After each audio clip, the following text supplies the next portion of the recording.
On est là autour de la table pour trouver des solutions ensemble, pour savoir comment on va faire pour recevoir ces industries.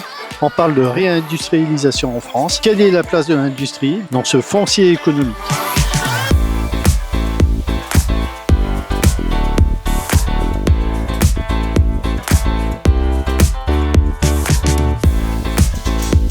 Et là, tous les acteurs sont réunis pour parler de façon très libre et de façon engagée pour que le département de Vaucluse gagne.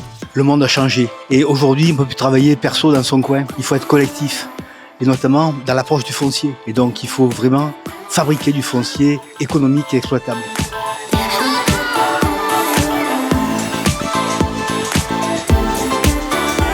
Parce que le sujet du foncier, c'est un enjeu fort. Il faut qu'on travaille collectivement pour permettre à nos entreprises de se développer, à de nouvelles de s'implanter. Tout ce qui concerne le foncier est essentiel puisqu'il y a 3 niveaux de décision, le local, le régional et le national. Et nous devons tous nous mettre autour de la table pour trouver les solutions les plus appropriées au développement économique et à l'emploi. C'était important de faire partie de cette table ronde parce que le syndicat mixte du bassin de Vie-Avignonnais porte le SCOT et porte justement la nouvelle mouture du SCOT qui vient d'être arrêtée ce mois d'avril 2025 et qui va préfigurer justement des nouveaux aménagements économiques, en tout cas dans les 20 prochaines années. Moi, je crois beaucoup à la coordination des initiateurs de ce type de manifestation. Les 3 structures qui sont interrogées elles sont au cœur de la problématique, bien sûr.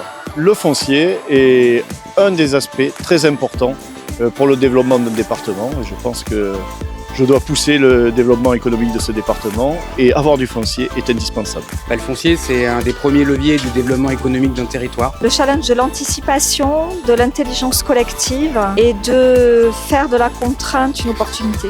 Donc super positif, diversité des intervenants, une qualité de leur intervention à remarquer. Que le Vaucluse a un énorme potentiel et un bel avenir devant soi. C'est intéressant et c'est bien d'essayer de travailler tous ensemble. Pragmatique et vraiment on a abordé les sujets de fond, je trouve. Ces assises ont prouvé une fois encore que l'objectif principal c'était de jouer collectif et de chasser en meute. Cet acte 2 a été une belle réussite avec les 3 acteurs qui se mobilisent, qui sont VPA, Vaucluse Provence Activité, l'ORAV et puis la CCI.